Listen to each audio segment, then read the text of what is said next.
The views and opinions expressed on the show do not necessarily reflect the networks that carry it. If you don't like what we have to say, tune out now. If you are offended by horrible languages, I would turn it the fuck off now. In other words, if you don't like the show, bite me. This program is rated C. For the crap and senseless drivel that oozes out of your speakers. Listener discretion is strongly advised. Damn, what's up, bitch? Hey guys, this is Jeff Meacham, and you're being taken from pillar to post on p2plive.net. Yeah, man, I'll tell you what, that dang old internet, man, you just go on there and point and click, get in there and talk about www.com, and you got them naked chicks on there, man. You go click, click, click, click, click, click, click, click, click. It's real easy, man.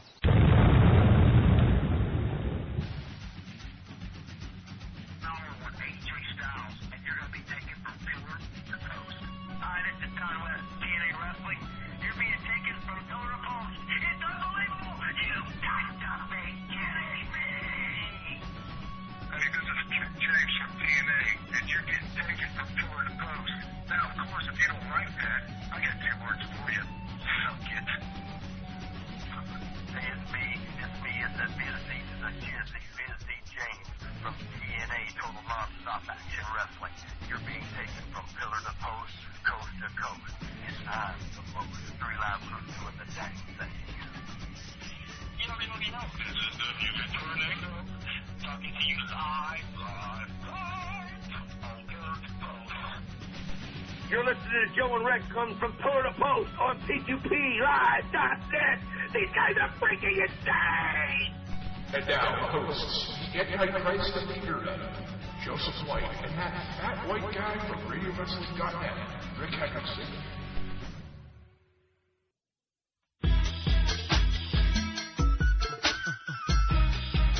Big pimpin', baby.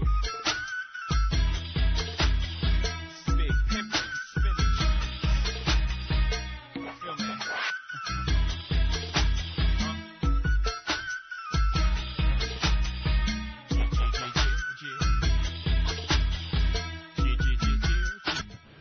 Hey folks, P2P Live, big pimpin' tonight. Hells yeah. I don't fucking need them, that's what I say. Anyway, that was why I played that song, just for that part where it said I don't fucking need them. Right? That 70s show is making fun of the show Lost tomorrow night. It's doing pretty good. Fucking lost. I just wanted to say to certain radio shows that used me for their own personal gain and then quickly decided that they no longer... Shit if it wasn't Careful, huh? Careful, Joe. I'm trying to do this diplomatically. Just, dude, sometimes you gotta say it like I'm it truly doing is. it diplomatically. Shit if it wasn't for Radio For Wrestling. Christ's sake. I'm doing it diplomatically. I'm proud that they got big enough where they can get their own deal and then, I guess, be too big for my network, apparently. And I hope that everything goes well for you and your future endeavors, like the WWE would say. And they don't really mean it, I mean, but... And then we'll hire you back 3 months later. I should fucking tell them that I own their name, you know? I trademarked it, so what are they going to use now? I'll send them a little legal document. No, but you know what I'd say to the host of that show? I'm going to invite you up to Boston August the 20th. Meet me there. Meet me there. That's all I got to say. Be there August the 20th. Bring your boys. I'll bring mine, and we'll have... I'll be there. We'll chat it up. Live for the fans on camera, and we'll set the record straight.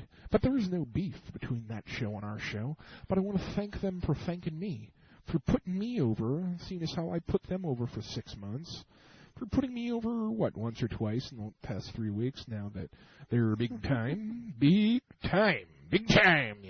big time. But thank you for that, guys. I wanted to thank you for deciding that you were too good for me, and thank you for putting it in my face and not telling me before you decided that you were going to decide that, you know? Oh, man, Jesus Christ, this is going nowhere. Isn't that nice? But you know what? I own the network. I can do whatever the fuck I want. So we're going to put the Pit Stop of Charlie Roth show on next week, 8 o'clock. That's right. Hopefully if Charlie Roth shows up, because he's not here tonight. If not, it'll be Joe and Rick doing it variety style. Hells yeah, we're going to... We'll talk about whatever you want, take your calls. But I do encourage you to listen to that show every Wednesday or whatever until we put counter program up against it. But it's a good show. They do a good job. They've always been respectful to me and up until now, and I appreciate what they've become in the time that I've been working with them. But I hope that everything goes well in their future endeavors, like the WWE says. With that said, though, Bill. With that said, Bill? Who the fuck is Bill? With that said, there, Weird Al. I was hoping that Dan would be on the phone by now, but we can just skip the Dan McGillicuddy, I suppose. First thing, I know it's just big news, so let's go get it out of the way. Well, let me say this, though. New Jack slated for 9:30 this evening. He'll be calling in, so it'll be somewhere around there. Hopefully he calls in and doesn't forget, which is possible, but I hope that he calls in. It's not like we can call him. He doesn't have his phone number out. Well, it's a safety, McGillicuddy. But let me say this. Sorry, if I stabbed a guy 17 times and completely obliterated a 17-year-old kid. Hey, Rick. This is Joe. I wouldn't give out my number either. I was just calling to let you know that if you needed any help with sound checks or anything. The crowd goes quiet. Welcome to Dead Air. Sorry about that. I was playing. I'm Joyce of Dead Air. Apparently, some shows like to do 5 a.m. deals. I wonder how many people listen to that. But yeah, hey, we can always drag Jeff Meacham back on. He's just signed on. Well, we should just bring him on and make him our new news guy. But I can't really afford to fucking call him every week. That'll fucking break our budget, I think. Yeah. But maybe he can join us. I'd like to thank Meacham for checking out last week. Kids get him a Skype deal like we have. It's fucking well, he doesn't have a computer. He doesn't have a computer? I just want to let people know I went on that little PWG board, and the shit they were saying about that group of people, Jeff and all the other people. Testify! Sorry, go ahead. They were saying some pretty harsh shit. Let me just say, I can personally vouch for him. It's not true. He does not. He does not put his lips on the promoter's butt.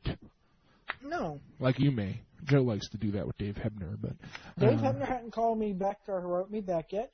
So Friday night, UWF/TNA, Farmville, Virginia, 6:30. The doors open up. Bell time is 7:30. Oh, get tickets now. They're supposed to have Amber O'Neil tonight. We were supposed to have Amber O'Neil tonight if we could call her up.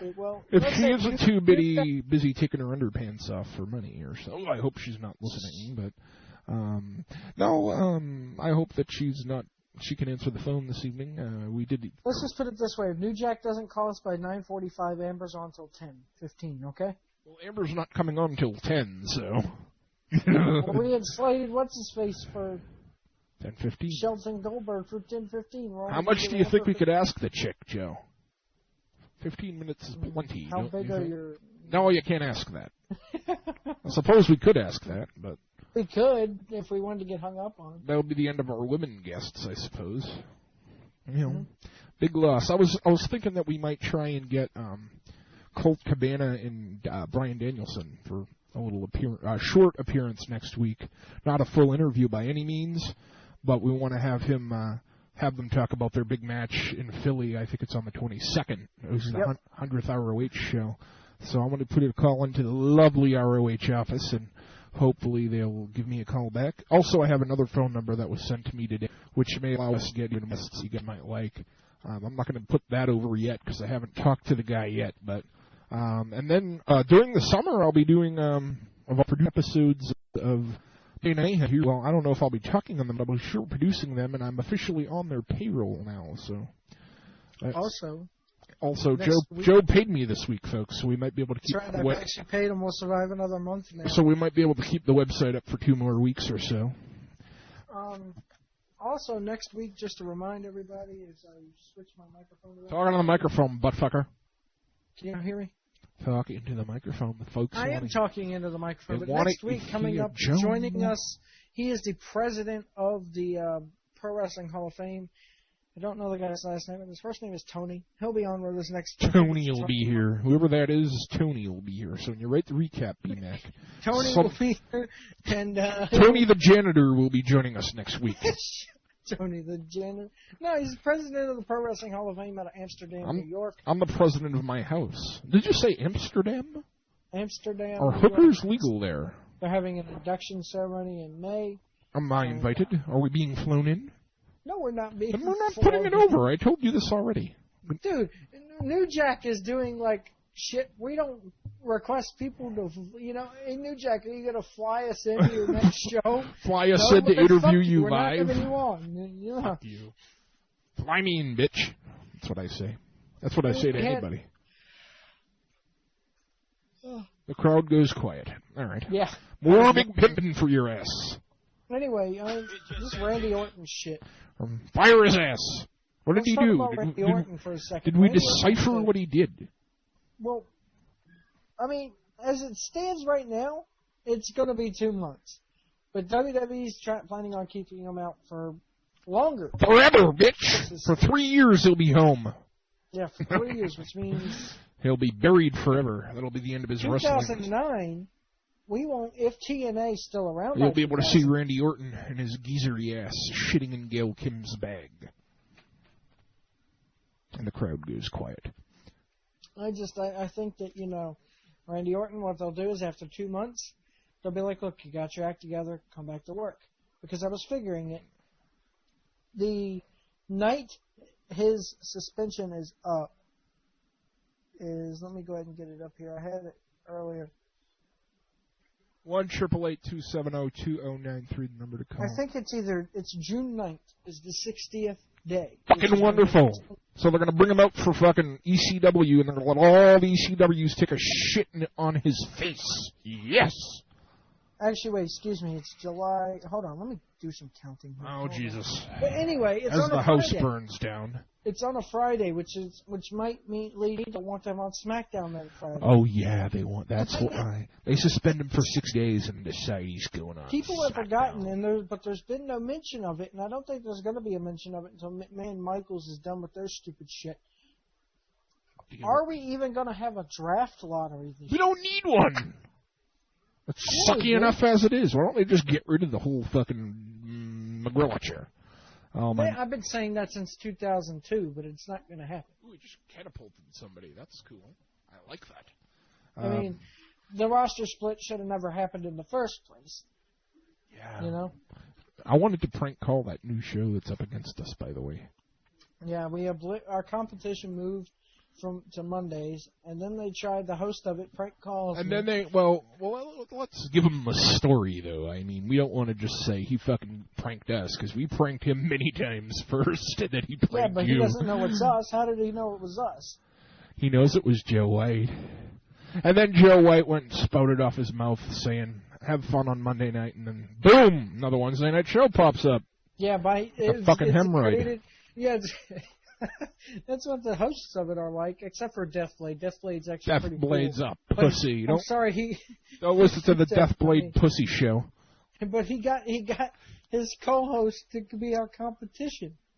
Whatever. He got his damn co-host because he's too damn shy and scared to take us on by himself. Why don't we just fucking poach everybody from the internet onto our fucking network to replace? We gotta change this show from an internet wrestling show to the IWC fuck hour. We say whatever we want. We're going to change the format next week and talk about whatever we want for you. Someone's PMing me. So how much you asking? Oh yeah, we're trying to sell wrestling.net. Why? I'm poor. Give it to P2P. I'm not giving it to anybody. If I can get some cash for it, I'm going to sell it and keep the stream we have. I'm going to still keep the stream, but I'm just going to sell the radio wrestling. They can have a whole full-functioning network. $350 is not enough. Outbid. But yeah, so Sheldon Goldberg. It's a fucking website, not a Happy Meal. So yeah, someone just offered me $350. Well, that's kind of nice. You've been offered 47. He asked, how much have you been offered? I'm just going to get my bullshit number. 422. He's probably listening to this show right now. There you go, Jack. There's the number I've been offered. By the way, yeah, we're going to have wrestling historian Mr. Sheldon Coxsmoocher tonight, unless Joe... Sheldon Goldberg. Goldberg. It's Goldberg. It's out of his price range at $50. Shit. But yeah, no, Sheldon Goldberg it's from not a fucking Happy Meal. Fuck off. If you're not going to make me a real offer, fuck yourself. $100. Starting bid. 60 smackers will get you RadioWrestling.net. But Sheldon tonight, someone called. What happened? I don't know what happened here. Someone's calling? Yeah? I'm trying to do the fucking show. Sorry. Go ahead, Joe. Jack is trying to call you? Everybody's trying. This is a fucking. Hold on. Let me fucking deal with this. Okay, Joseph. What else are we going to talk about while we? Yes, of course I'm live on P2P. You fuckhead. All right, go ahead. Where else would you be Wednesday night at 9 p.m. Eastern? The only show you should be listening to on Wednesday night. You know what? I checked out a Jewel the other day. They have it at Walmart. $20. It's actually one of the fairest $20 you'll ever spend in your life. The lost episodes of the XWF on DVD. If you remember, the Hulk Hogan during the first season of Hogan Knows Best was promoting this thing out the ass. I mean, every time Hogan Knows Best would take a commercial, the day it aired, the first time it aired, this would happen. Some of the matches you get on this disc, Big Vito versus Buff Bagwell. Let's see, you get the Cruiserweight Championship Battle Royal, which Kid Cash wins. I'll go ahead and spoil it because it's not like this. You get a special bonus match, Hulk Hogan versus Kurt Hennig. This right here, the XWF was supposed to be the competition. I truly believe if the backers had come through with this, there would be no TNA. And it'd probably be a lot better because Jimmy Hart and Brian Knobbs were running the thing. You had the South Philly Posse, a.k.a. Public Enemy, were in it. Jerry the King Lawler was the commentator along with Tony Schiavone. Stars like Hale, Dresden, Vapor, Jimmy Superfly Snuka's son wrestles on this thing, who's actually an RVD clone. A lot of good extras on this thing, including like a little shoot interview with Hulk Hogan where they talk about, Hogan was best and why the XWF never got off the ground. Very good. It's called In Your Face, the lost episodes of the XWF Volume 1. Pick it up right now at Walmart's everywhere. Keep continuing. Keep continuing. They're claiming that they get 10,000 archive downloads for their show, and I just said, don't believe the crap that Audio Wrestling may be selling you. Even though I'd like to be on that site someday. Yeah, Audio Wrestling's a good site, but I don't think they're drawing that much for even WNL. Bullshit! Anyway, folks, we're going to talk a little bit about Stephanie McMahon here. Pop the baby out, bitch. Put it in a bus. After she, that's exactly what we're going to do. Probably, I wouldn't be surprised if she has the baby on the bus on the way to MSG for SummerSlam next year. But yeah, you're lucky, Rick. SummerSlam's going to be at MSG. You could fly there, or down there, whatever. Anyway. Keep talking, Joe. It's the Joe Show tonight. The Joe Show tonight while you reject people. PW Shorts newsletter is reporting that John Cena is not bothered at all by the poor crowd reactions he's getting lately. It said that he's willing to go with the flow and continue with WWE's plans. One source says that WWE's plans do include him turning heel sometime in the very near future. A lot of people were surprised that the heel turn did not happen at Mania. With Triple H now being more open to working as a face than ever, don't be surprised if you see Cena hinting at a heel turn in the upcoming weeks on Raw. Triple H appears to be very comfortable with the idea of working as a babyface for the rest of his career, despite ruling it out in the past. I'm sorry, the fans, in my opinion, the fans are turning Triple H, not the creative team. Lord Humongous, welcome. Sorry about that. Chat room. He's doing the archive for us too, apparently. These people they PM me, I'm not going to say who it is, and they're like... You've pretty much already said who it is. They're like, P2P blows, MNM blows. I'm like, well, we kick your ass. And then they're like, they both blow, dude. Yes, dude. And then there's two question marks. Let's get it and then Neil Lee laughs. And the dude's basically biting the hand that feeds. I don't give a fuck. You remind him that without your help, they'd be shit. I don't give a shit. Put your feet up. Fuck you. They could have had Vince McMahon on their first show, but without you, Yeah, I produced the first show, but they're quick to run me down, and then there's certain fans of the show that want to say bad things about me. Oh, it's a good show, but goddamn, give you some credit. You basically created that I say show. fuck 'em. That's what I say. Can I say fuck 'em? In huge news today, Chris Benoit has signed a new multi-year contract with WWE. Over the past several months, it was actually rumored that around SummerSlam of last year he was going to split. Everybody was rumored. I mean, that the next, it was back when TNA had like a thing, who's going to be on such and such. I think it was Jarrett's side, and all of a sudden people were speculating it's Benoit, and it ended up not with somebody else. But yeah. Yeah. Very good, Joe. We need a news guy. We're fucking boring if we just talk about news. But Chris Benoit signed his contract. So does that mean he's been working without one for a while, or it hadn't? Probably so. But they've probably still been giving him his downside guarantee. Yeah. And I tell you right now, here with this new deal, I bet you that downside guarantee shot up by a few thousand. Oh, it should. I mean, that's what they get if they get hurt. I mean, Cena made $2 million last year, and yeah, but think about it. That's not from just downside guarantees. That motherfucker made a shitload of merchandise, and the CD sales come on that. Oops. I put that into the wrong thing. Oh, I didn't. Yeah, I agree with you, but let's play hangman, Rick. Yeah, why don't you take a fucking rope and hang yourself, bitch? But what I was saying is Chris Benoit deserves it, and he's going to be in the WWE and probably till he dies, either wrestling or as a road agent or whatever. Do you really think they would use him properly in TNA? Tits and ass. He doesn't fit anywhere because he's too good of a regular old wrestler. Old school McGillicuddy that he's good on the mic, too. He's bad on the stick.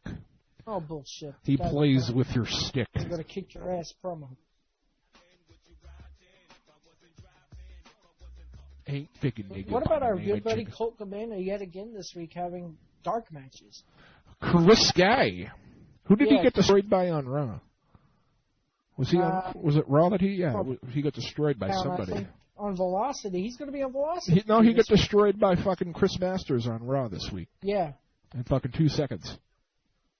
Poor guy. Okay, we'll just close the window. That's fine. Is it Chris Masters or Jamal? No, it was Jamal that fucking fucked him up. Yeah. Jamal. Umaga. His manager's pretty cool, but I don't know about him. I hate his fucking manager. I hate the whole set. His manager's cool, bitch. Captain Candace says, talk wrestling, not your glorified soap opera of... Fuck you, B-Mac. No, can I say that? Don't say that again. Oh, I'm sorry, Cap. I'm sorry, Cap. Take up your shit with Jack or whoever after the show. We're not talking about Jack. We don't know anybody named Jack. The only person I know is named Neil Lee. And I'm talking to him as Rick. Come to Boston, Neil. I'll see you there. I'll be there. Bring your ass. Bring the Flea's ass. Bring Ron Hex. Bring your mother. Bring your sister. Bring your dog. I'm going to bring Joe and my crowbar, and we're going to have a little throwdown, fucking Boston style. Anyway, can we do fucking the show now? Yeah, I've been trying to do the show here for the last couple of... Can I get a fuck you? Sorry, go ahead. Should we take a commercial timeout? If you want to, go ahead. Minutes. That way we'll give New Jack an opportunity to call during the break, which I doubt will happen, but nonetheless... TNA has a huge house show to get in Virginia. You can make the trek up. Shit, yeah. Sorry. I'm going to go ahead and they've announced 2 matches. There's only one the first 4 minutes and 46 to the next bell time. Yeah, it's going to be Joe versus 1-inch anal rapage. Shut up, Joe. Go ahead. Anyway, the announced matches so far are the first meeting between Abyss and Christian Cage. It'll be a preview for their lockdown match, which is next weekend. Yes. Dave Hebner recently spoke about this. He says, we are very proud to have all the champions at our shows this weekend. I have been wrestling around in Virginia for over 40 years, and the area has not seen anything like what they will see this weekend. Announced also is Christopher Daniels, AJ Styles, and the Samoan Submission Machine, Samoa Joe, in a 3-way battle. The winner of that three-way battle gets shot at the champion next night, which is Saturday night at Fluvanna High School. Are you speaking French? As I'm hearing a huge echo. Don't hear an echo. Just talk. I am. Continue then. The fans want to hear it. Okay. Doors open at 5:30 each night for Ultimate Experience ticket holders. 6:30 for the general public. Your bell time for these events is 7:30. Tickets are on sale now and will be available at the door both nights. For more information, visit uwfusa.com. Yeah, so there's your, bitches. Your UWF/TNA shows. And if you live in beautiful Massachusetts like me, check me out. I'll be doing I think color. I don't know what I'm going to be doing on that show. Big Time Wrestling. Is it this Sunday? I want to say no. It's next Saturday night. No, wait. Next Friday night, the 18th. I will be in the house at the Fine Lynn Armory, and I'll be doing something there. Probably not wrestling, I'd hope. I'm kind of green, but I'll probably be doing some color and some interviews, and I'll give out some autographs, and I'm big shit, and that'll be my night. So we want to talk about as far as TNA goes. TNA is moving. Sorry about that. Tomorrow night. I mean, they're just moving days. And, you know, what kills me about TNA is that the fans back at Saturday night's main event, the fans were so hard on WWE going, you only scored a 2.9. The thing you fail to realize is that's still triple of what Impact has gotten. Except for this past Saturday, they reached a 1.0, which is that the was equivalent good. of AM Raw reaches. Shut Come up. on now. Don't play with your vagina like that. But it's true. I don't care. You know it's true. TNA is better than WWE, bitches. Yeah. That's that guy, Rick Nazarone, the guy who did it. Yeah. That was the first thing he said to me. The guy who said that to fucking Todd Grisham. Marking out like he's he's like, I'm a big shit. That was me. But, I mean, TNA, I don't know. Maybe I'll change my mind about TNA once I see it live. But to me, I'd rather watch Ring of Honor right now than TNA. Give me that white sheet, baby. Yeah, I agree. But white sheet. I will be going to that 22nd show for Ring of Honor, and I'll be talking with Gabe that night, so hopefully he'll be on the show. I'm going to be doing some, hopefully some local TV work for them and getting them on TV here in lovely Boston. It's not lovely, but... yeah, Joe, so why don't we take a 5-minute time out, see if New Jack will call, or we'll give him probably as long as he needs to call in, and if he doesn't call, we'll still have Amber and Sheldon and Joe's... If he doesn't call by 11, then we're fucked as far as the archive goes. For right? Joe's mom, no, Razor Eater, man, he's fucking the greatest at archives. Okay. But, more P2P after this song dedicated to Jack. Bitch.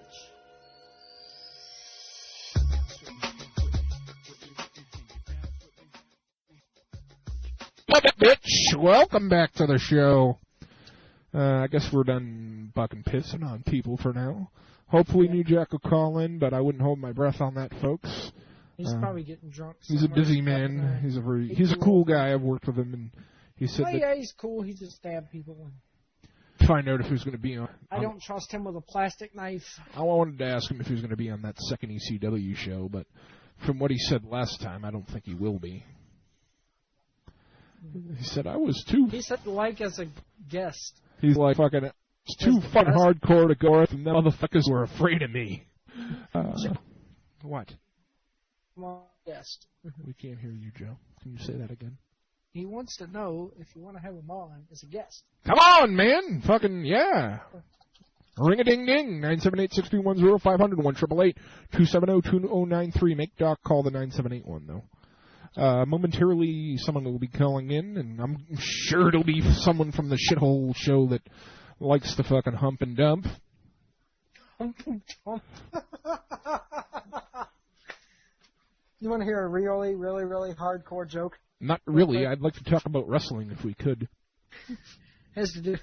Never mind. I'll save it for the Joe White show Friday or Saturday night. Do we even know Amber's number? No. I'm thinking about that. We're going to have the Rick show next week. Fucking the Rick show. If there's Charlie Roth. I think we should probably get like Hermie Sadler for the first pit stop of Charlie Roth show. Charlie can do it, man. He knows people. Yeah. Fucking, well, we could call Dave and ask to talk to Hermie. If I can get Hermie on. I mean, in your head, I'm sorry, kayfabe. In your ass had them, and I guess it was a cool interview. I don't listen to that horse manure anymore, but I encourage you guys to listen to it, and then switch right over here at 8 o'clock. Have you seen this new reality show on Fox where it's these people sitting around a table and some dude on the screen is like eliminating them from the house? You're fired from Joe's Trailer Park. It's called, what's this new show called? You're homeless? Unanimous. I watched it. It wasn't a show. It's like I think it was a show. I don't know if it actually made it on TV. It was called... 9 strangers must come to a unanimous vote to win a cash prize. It was called Series 7. It was a spoof on reality shows in the odd... Their house has a fucking mud in it. What the Yeah, hell? baby, so they can't escape from the rapists that they release into the house for ratings. Give me a break. Doc Young should be calling us. I don't know anybody named Doc Young. Why not? What is he messing with you two? They're all fired. I'm closing Radio Wrestling and turning it into an all porn station. Okay. Make more money off that anyway. We'll have the White Porno Show, and we'll have the Binosh Show, and we'll have Neil Lee and OIB's Brokeback Mountain Show. First thing he asks, New Jack is on your show? Not right now. He's supposed to call us 7 minutes ago. I wouldn't hold the breath. If New Jack was on the show, I would be asking him to fill. Come on! Fucking Radio McGillicuddies.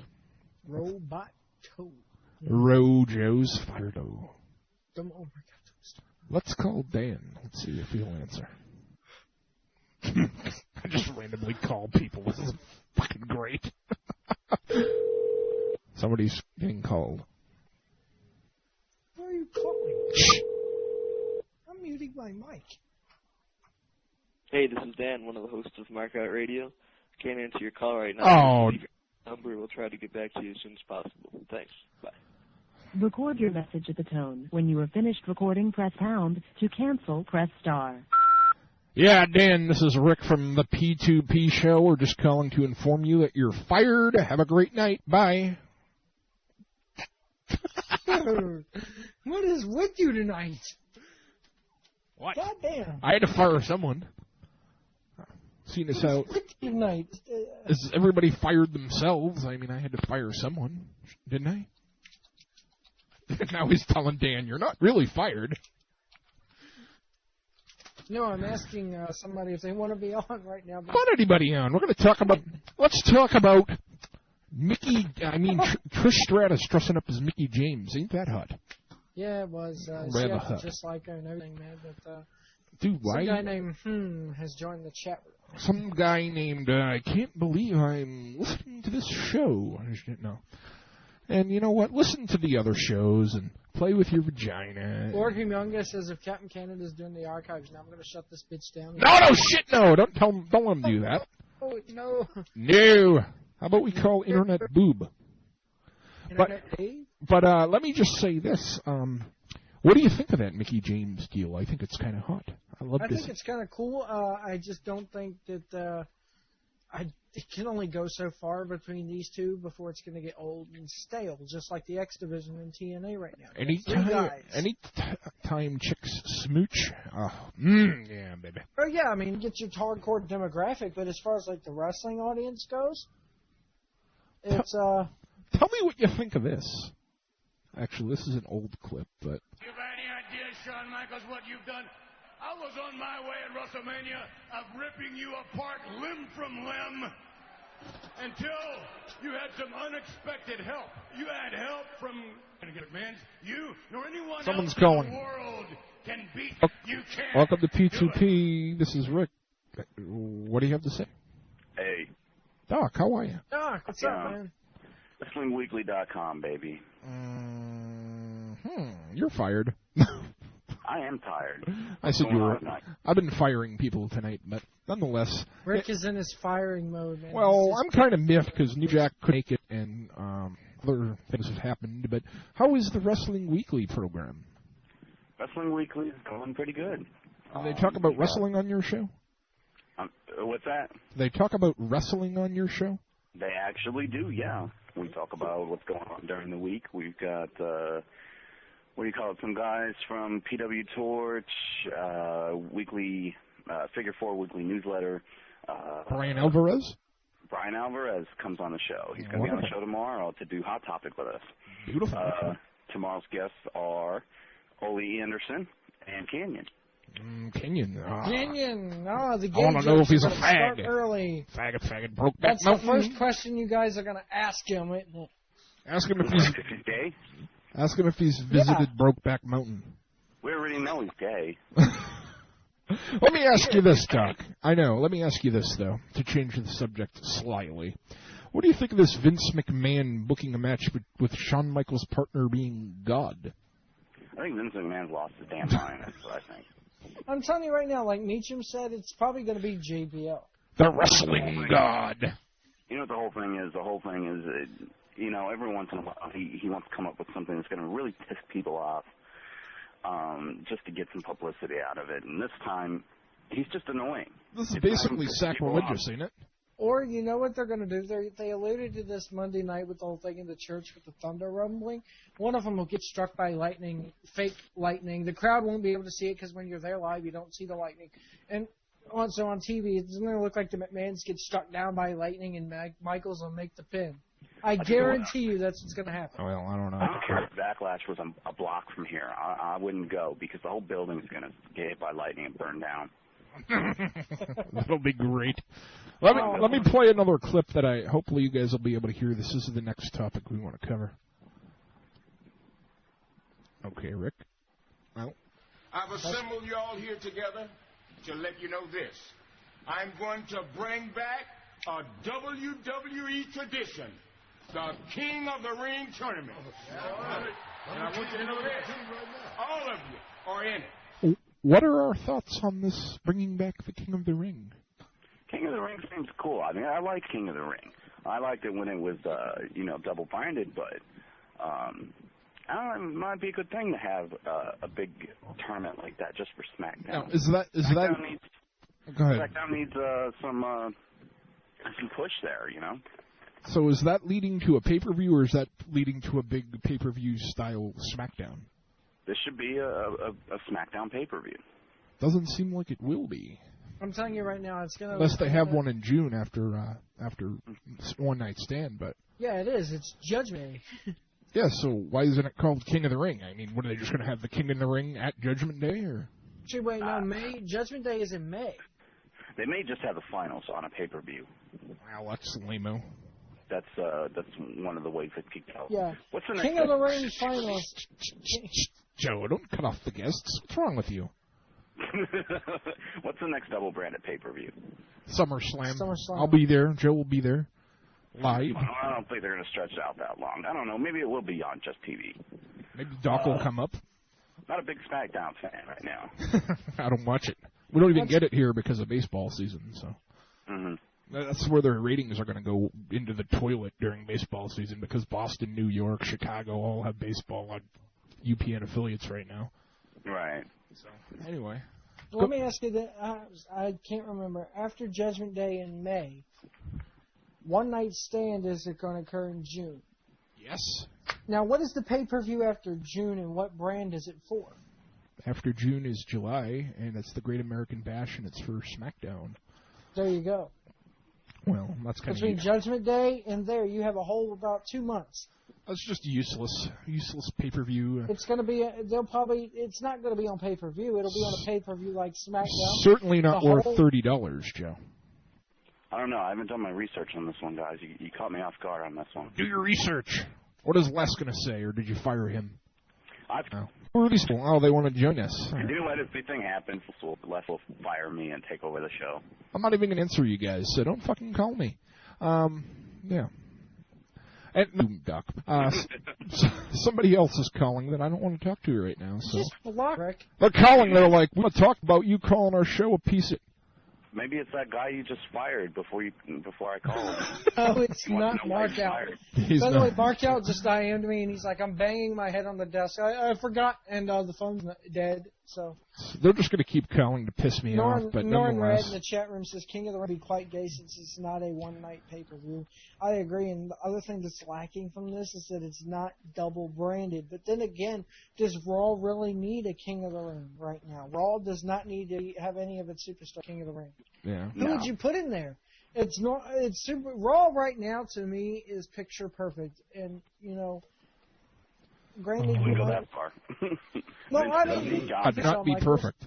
You take that away, it's picture perfect. Mm-hmm. Raw is, in my opinion, right now. I believe they're still dragging out this whole Shawn Michaels, Vince McMahon thing and throwing God into the mix. Well, what else would you have Shawn Michaels be doing? I'd put him on a program with somebody else. Why is he fighting Vince Who? McMahon? I mean, what's the point of that? Who would you put with Shawn Michaels? Anybody. Shelton Benjamin, for one. How about... No, you guys I'm sorry. Shawn Michaels versus Shelton has happened before. Put him with Jamal. Put him with Jamal. Put him with Jamal. Come on, keep calling, bitches. I'm still looking at the phone. I'm sorry, Shawn Michaels deserves to be in the main events. Guy could still go pretty good in the ring, and he shouldn't be the new Ric Flair putting everybody over. He should still be, if he wrestles Umaga, he should beat Umaga or something like that. Because I'm sorry, Umaga is going to join the Boogeyman and T.O. Hopper and all them other people in Gay Gimmick Land. Why don't we let Doc... Gay Gimmick Land. That was good. I'll let Doc go. I want to thank you for filling with us. And what is it, Wrestling Weekly? Is it 9 o'clock, 8 o'clock? They're tomorrow. Yeah. So check it out. They don't, Anderson and Chris Canyon. They don't swear on that show, I heard. No, we don't. Less frowns on swearing. But we'll talk to you next time. Thanks for joining us. You're always one of our favorite personalities to have on the show. All right. Thanks for having me on, guys. Thanks, buddy. Bye. All right, why'd you let him go so quickly? Because it's 9:50. We're going to talk for a few more minutes. I might actually take call from the guys for my personal amusement. Let's do it. We're recording it anyway. That was like fucking yeah! Fire up the soundboards. Now they don't want to call. Now they don't want to call. We'll call them. Be proactive. Let's call them and when they answer, let me talk to them. All right, here we. Should I get the soundboards ready? No, because I'm going to talk to him in his fucked up voice. No, be nice, dude. Watch this. Watch this. What? What? Someone's going on? Someone's saying, watch this. Hello, this is the P2P10. How can I help you? Oh, man. You keep invading our show and calling our co-host a piece of shit. What do you I am want? a piece of shit. We just thanked you on our show. I put you guys over, and then you guys start PMing me and saying goofy shit during my show? Never, dude. You can kiss my balls. He's not into the show. Well, I didn't. What are you, Mosh? I am Mosh. Thank you. You think everybody listens to us that, like, host the show? Everybody listens to the show because you're just messing with you. The show that everybody wants to watch, right? No? Listen to InYourHeadline.com. Well, I don't know if we should allow you to do that, but how is In Your Head going, Jack? It rules, basically rules the universe. Rules the universe. I heard that... Yeah, it's obviously too good for radio wrestling. I heard that you're trying to... We're going to avoid that topic, Joe. That's kind of kayfabe right now. But I heard that you're trying to take over the morning... Not trying to take over everything. We have our own show. We had our own show before we were on your stream. Oh, easy. I was not even going there. We're on audio wrestling. We had our own show. We do everything ourselves. We host our own audio. Easy. And thank you for giving us a live stream. I wasn't even talking about that, Jack. I was talking about you guys doing a show at 5 in the morning and trying to take over Imus, but you guys, you guys wanted to going just... down. Well, 5 a.m. in your head in the morning. Is that a regular deal or what? No, it's basically I logged on. I said, "Hey, Angel, let's do a show." Let's do a show at 5 a.m. And he's like, "Unadvertised, no advertisement, just a live show." And I was like, "Yes." He's like, "That's awesome." No advertising. What, did you guys just talk to yourself, or did you like call your friends and tell them how we're doing a show, or? No, we just started up the live stream, and we opened up the chat room. We just did a live show in the middle of the morning. We didn't call anyone. We just did a show. You're Nads? Yeah. Sorry. So you did a live show. What did you talk about wrestling, or did you talk about Brokeback Mountain? What? No, we're not really into like your whole deal with the meat spin. We talked about wrestling. You heard about that, did you? You checked that site out. You went there. I know you did. Over, you had to go there to know what it was. Oh, God, I'm glad I can offend as many people as I do. Never masturbate? No, I don't think I was really offended, but... You were offended? Not Jack. Jack can't be offended. Come on, that's not kayfabe. Oh, man, that's great. So, I hope that things go well in wherever you are now, and, I don't know. We're on hittingyourheadonline.com, where we've always been. Yes, I never said... You never left. I hope, like I said, I hope things go well. I don't have a problem with people, but I would like to say that it was rather... Well, they were saying that you have... Somebody was telling me you had a problem with me. I have a small, not a huge problem, Jack. I really don't. But the problem I had was you didn't give me much notice on this deal. I would have if you did. We got our own live stream because we want total control over our show. I never had any control over your show. We're controlled. Who is this? It's the voice of the beautiful people, Mr. Barbie Richards. Oh, Jesus, it's an invasion. Great. How are you doing, Barbie? I was just talking with Jack about how I was... You know what we're going to do now? We're now going to promote this is When Asses Collide Part 6. We're going to build it up all over the goddamn internet, and it's going to be the biggest fucking downloaded archive ever. I heard that Barbie is flying in from England to be at the SummerSlam block party that we're having. Who the fuck's that other dude? That other dude? Joe will be here. You can see Joe. Joe just left. Gone. Joe's gone, baby boy. Yeah. Joe's gone? He's talking about asses colliding, and then you got all excited. Come take some acid, I guess. But yeah, so I did want to... Well, I don't know if Barbie can make it, but I know that Jack might be able to come up to the WrestleMania. And what you were saying, you think they're not too good for you guys. Well, come on. Joe is good. I was trying to be diplomatic. How do I get him back on here? Is there a way? Just for being a part of the network and all that, and I hope that things go well for you. There's no problem. I don't know. I didn't have a problem. I just mentioned how I felt, and that's what I do on this show, and you guys do that on In Your Head all the time. I mean, I didn't say any... What the hell is that? All right, guys, well...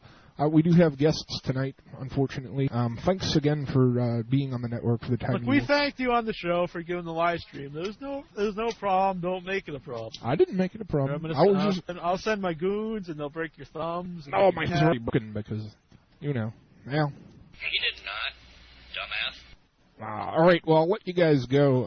Any final plugs you'd like to give out? Headonline.com. Could you, shut up?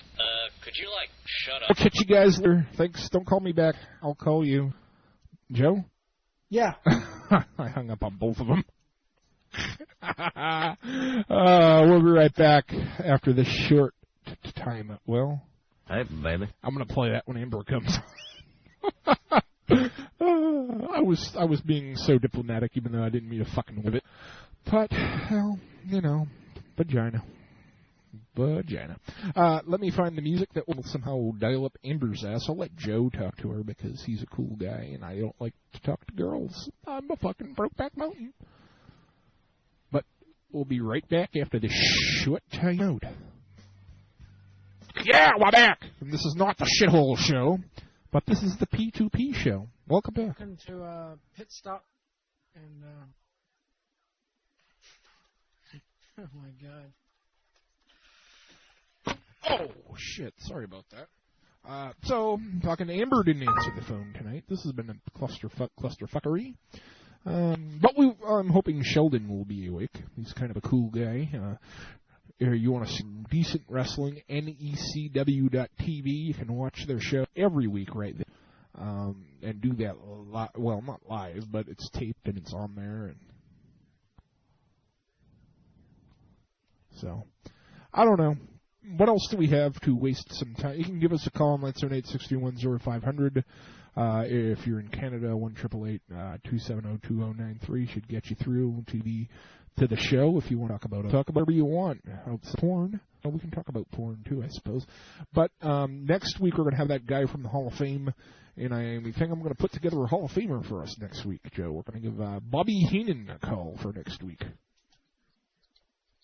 I probably won't answer his phone, but hey, So, I'm sorry.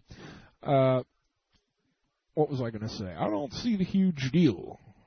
Fucking, I don't care. Goodbye, your old news. Goodbye. All right. Anyway, what I was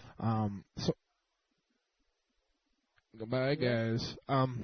Anyway, what I was saying was that Are we supposed to do the spoilers for TNA, or are we just gonna stay away from? Watch themselves. I mean, I'm going to the show on. No, let's talk about the Thursday night spoilers, dude. Fucking. What's a spoiler? Fucking spoiler alert! Turn your earphones off. Samoa Joe recaptures the X Division strap from Chris Daniels, and then after that concludes, the lights go out. Sabu arrives, and they announce Sabu versus Samoa Joe in the cage for the X Division. McGillicuddy, what do you think of that? This has me pissed off, and I'll tell you why. Because when they first announced Joe versus Sabu, they were making such a big deal of Joe is finally stepping out of the which should have never been in the X Division in the first place. But Joe is finally stepping out of the X Division. And they're like, well, but, we kind of need you to hold that title again. We're finally starting to move you up. But no, they knock him one rung back down on the ladder. All I could say is after this match, I mean, the only good thing about him fighting Sabu for the X title is that he's not defending it against Christopher Daniels or AJ Styles for the sixth. Sabu is good though. I'd like to see if it's going to be a hardcore style cage match or if it's just going to be a lame-o match. Of course it is. Tables, lots of tables, right? He'll throw a chair into the cage. He invented table wrestling, by the way. Well, he made them popular anyway. Either that or AJ or Daniels will come down and throw a chair into the ring, or something's going to happen because Sabu is shit without a chair. Dude, it's not even 10. I'm fucking young. Yeah, I mean, I want to. Yeah, that's all.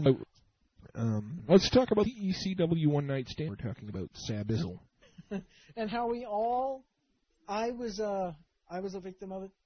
PW Insider was a victim of it. There's going to be another one next year too, by the way. Yeah, Continue. Ringside Mayhem was a victim of it. WrestleView was a victim of it. Just get to the fucking point.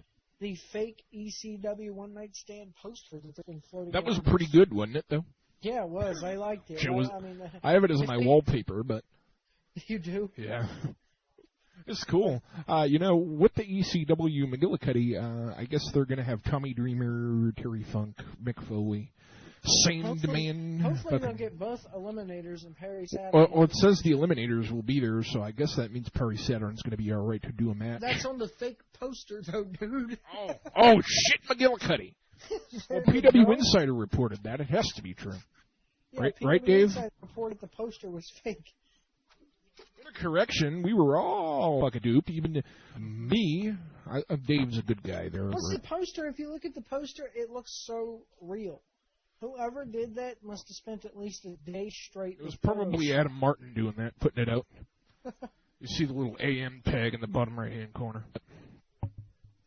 That's tasty, McGillicuddy. Yeah, so very poony. I don't even have the damn thing. You're going to have to send that to me. We're going to have to call Sheldon. I don't have his number. That's a damn shame. Don't type it into the IM. You were the one who called him, right? Yeah. All right, good.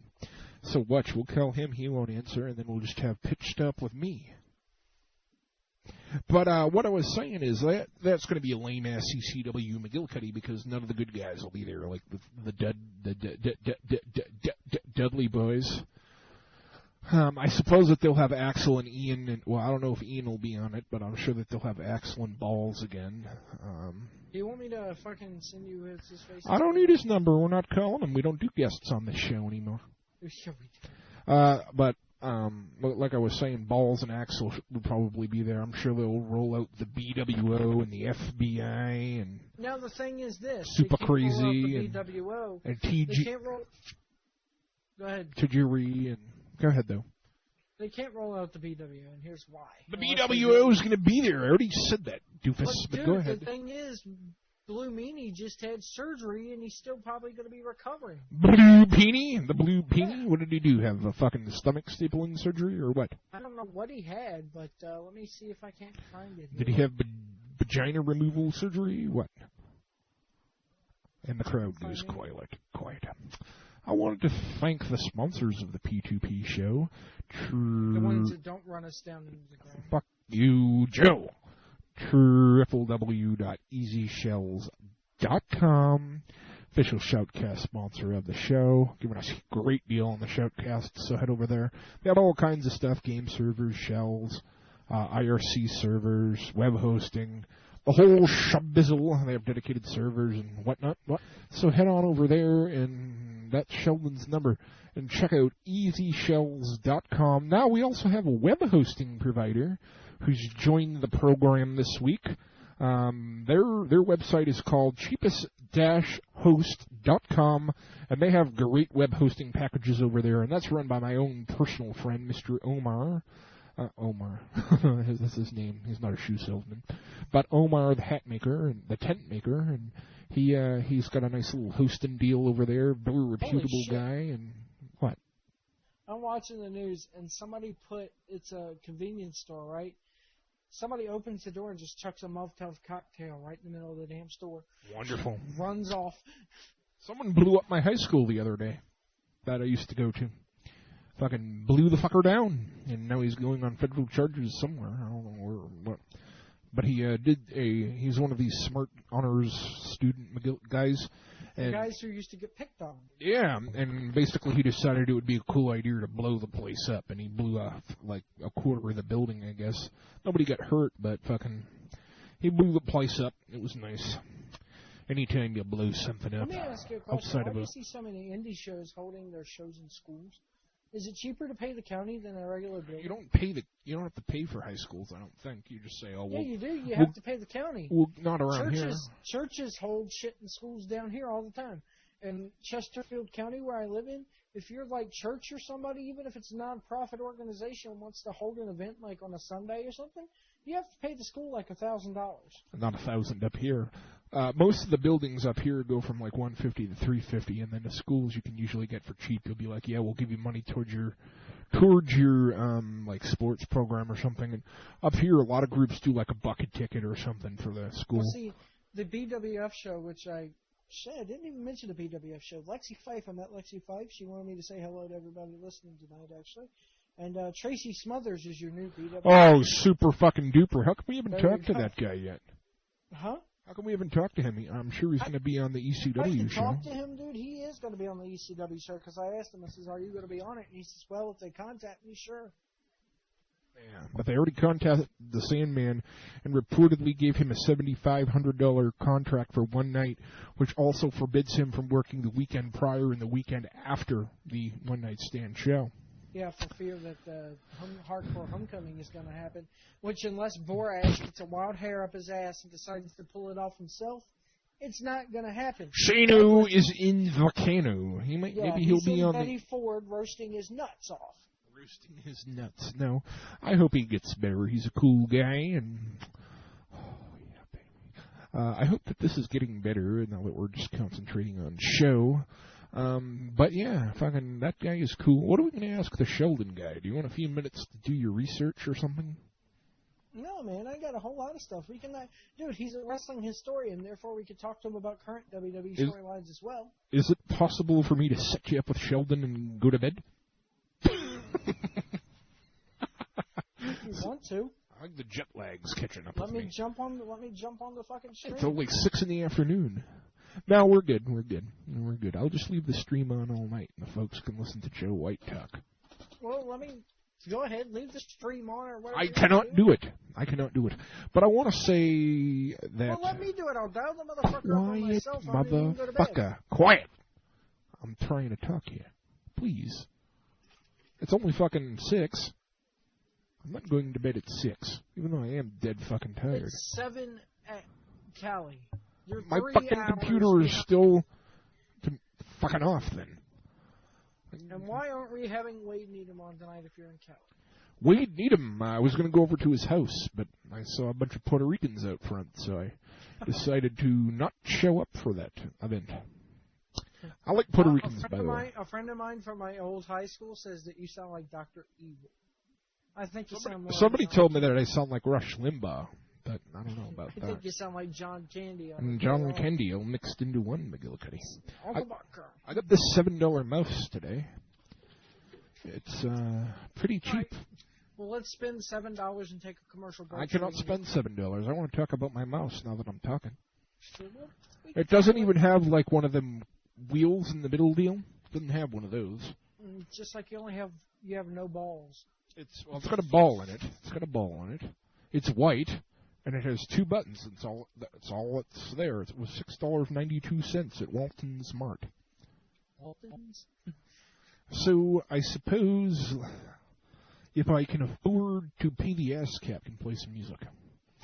Anybody who wants to pay, maybe we should sell space. Well, no, we won't sell space because when In Your Head goes into the shitter, they'll ask for their spot back. And the bottom line is no fucking way. That's the last mention of that, by the way. Whatever, just take a break. I'm looking for the music, bitch. This goes out to all the people that are upset about the words that I've been using tonight. Here we go. Okay, Rick's.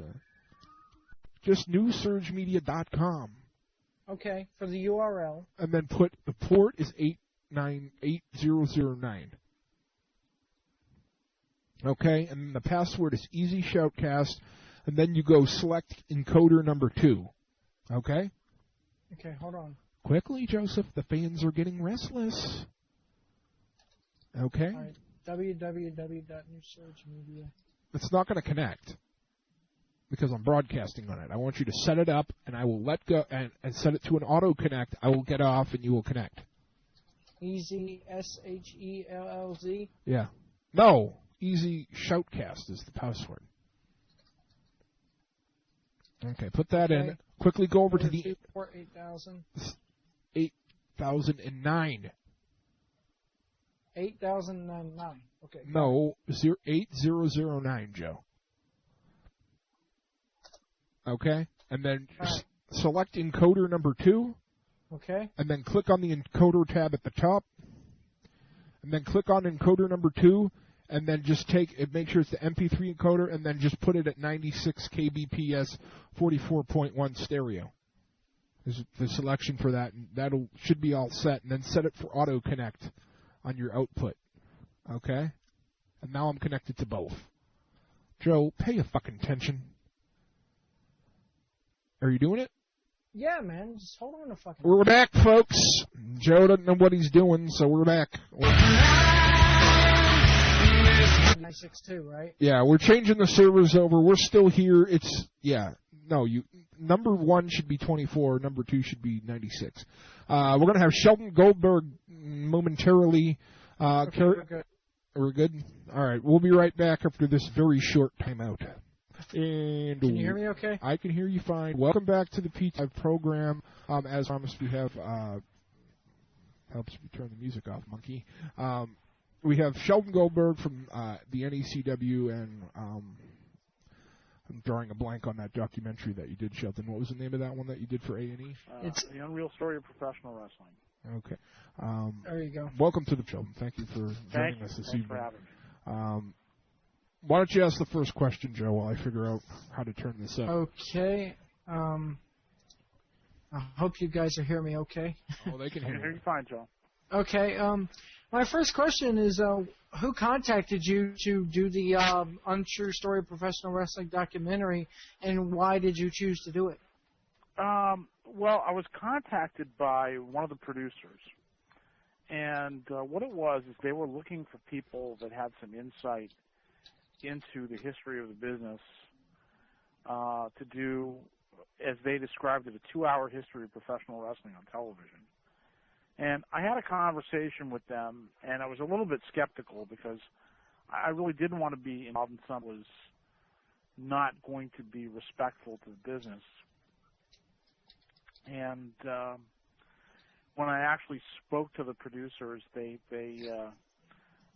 impressed me with just their willingness to learn. I mean, they were not people that had an agenda going in. They weren't there to make fun of it, or they weren't there to make light of it. They were just they just wanted to do the best they could with this particular subject, and earnestly did their best to try to present something that was as comprehensive as possible, but also at the same time entertaining and fun for people to watch. And I thought that for what it was, they did a very good job. So, I mean, did you Did you think that every information, was everything that they did accurate and up to your standards? Well, you have to realize that I was not so intimately involved in the process. So, they did get some things wrong, but you have to remember you're talking about people that they're not wrestling people. They're not, they're trying to do something from a zero base of knowledge. Right. As opposed to someone like you or me that would, if we didn't know the answer to something, at least we'd probably have a pretty good idea of where to find that answer. They didn't even have that advantage. So, I thought that for what it was, they gave you a pretty good idea of how pro wrestling started and how it developed pretty much into what it is today. And that was basically the point of it. So basically, it was just a bunch of teetotal, quote unquote, marks putting a camera in front of you and saying, "Here, go." I wouldn't quite go that far. I mean, look, it's very difficult to cover 100 years of anything in Right. 2 hours of television, which isn't really 2 hours. It's more like an hour and 40 minutes. So, given what they were trying to accomplish.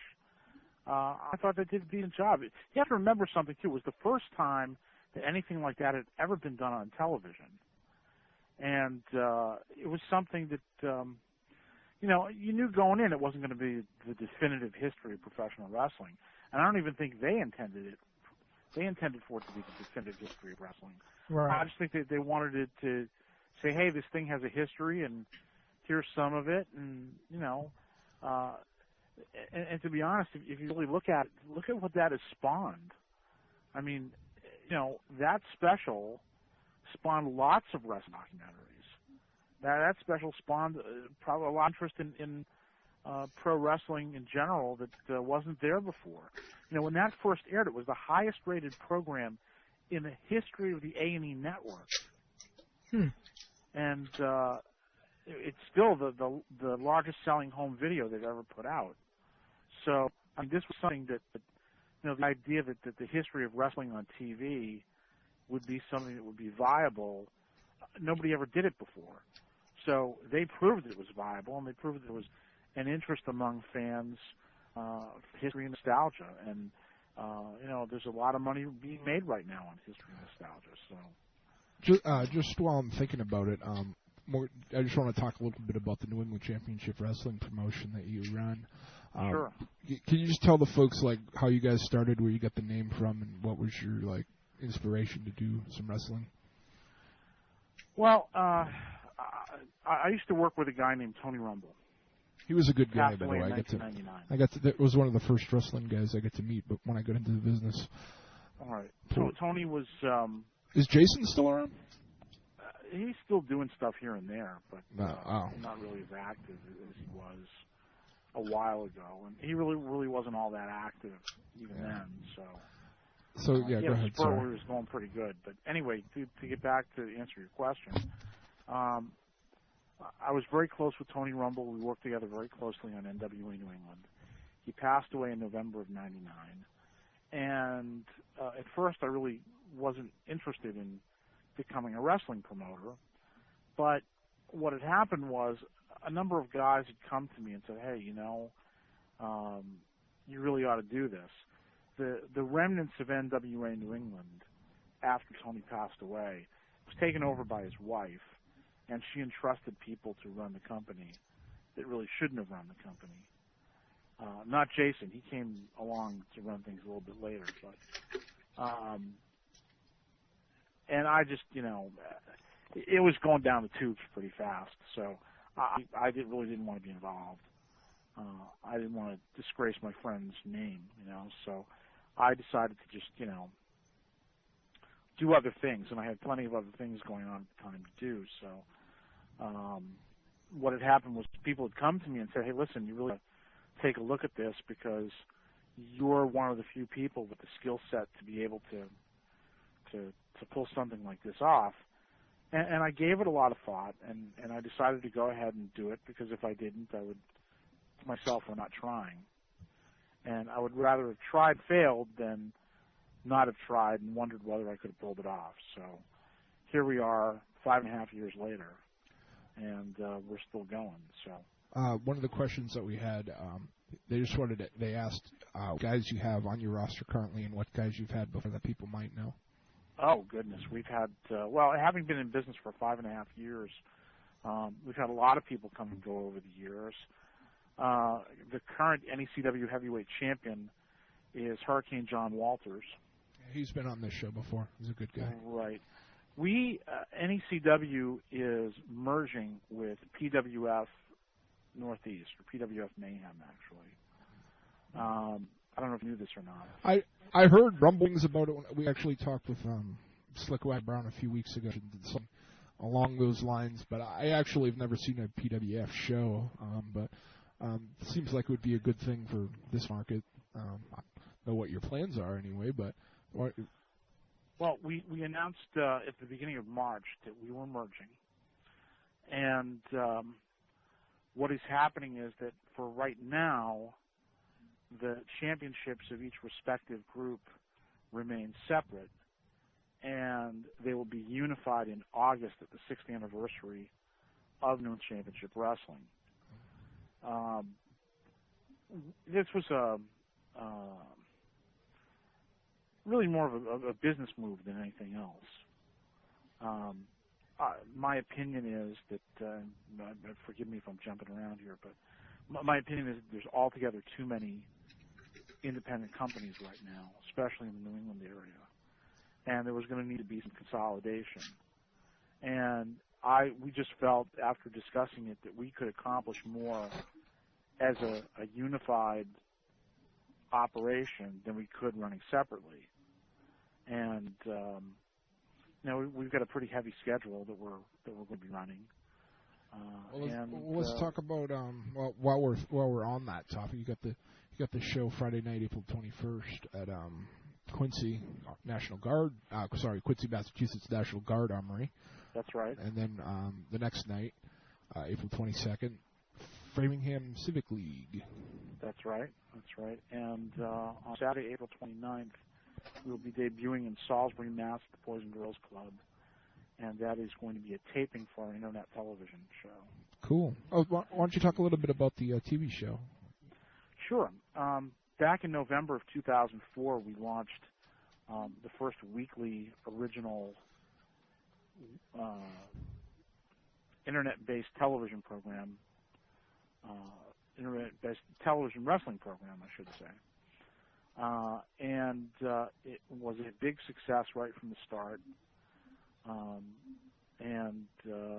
We have basically it's roughly a half hour every week, sometimes a little more, sometimes a little less. And it goes all over the world, obviously. And it's a concept that has been imitated by numerous other groups, including TNA and WWE. So the idea of using the internet as an alternative means of television distribution is something that we pioneered in the wrestling field, and I'm very proud to have done that. Yeah, I think Dory Funk actually does the same thing with his promotion. A lot of groups do it now. A lot of groups do. You can afford to do it. It's a good idea to do. I mean, I was just thinking about the Salisbury show. It'd be cool if it was in the summer. But even April 29th. We'll be running in the summer. We're running up there every month. So. Oh, wonderful! Oh, that's going to be great. I'll be able to make it up in the summer. I usually go up there for when the WWE has their thing at the casino up in Hampton. Well, it's not a casino per se for the people listening outside the New England area, but it's called the Hampton Beach Casino, and I spend the weekend up there, so it'd be cool for us. Tell us a little bit about this all-women's league that you have going on. Right. We launched that last month, actually in March. World Women's Wrestling is what it's called. We had our first event on March 5th. It was a very, very big success. We have our second event with that. We will have a total of 6 events this year with that. Our second event with that is Sunday, May 7th. Good Time Emporium in Somerville, it says. That is correct. Yes. I believe I've met that building before. Yeah. Is there any talent you can announce at this time of that show, or you guys haven't gotten that far yet. Main event is a tag team grudge match. On one side is the NECW Women's Champion Nikki Rocks teaming with former champion Mercedes Martinez to face the PWF Mayhem Women's Champion Ariel and her partner Primetime Amy Lee. Cool. And there will be a mixed tag on that show as well. We're going to be launching a mixed tag team division, actually, as time goes on. So it'd be cool. It would be nice to see more women's wrestling in this area anyway. I know that there's a few other leagues that run periodically, but it'd be nice to see a league that runs on a regular basis. Well, last year we did 2 all-women shows, and we have a pretty decent history of running good quality women's matches. And running an all-women show was something that I had wanted to do for some time. And we did it last year. We did it last June and last September. And the shows were so successful that we decided to spin it off into its own company with its own brand and really take the girls out of the shadow of the guys. This does not mean that there won't be women's matches on the regular NECW shows, because there will.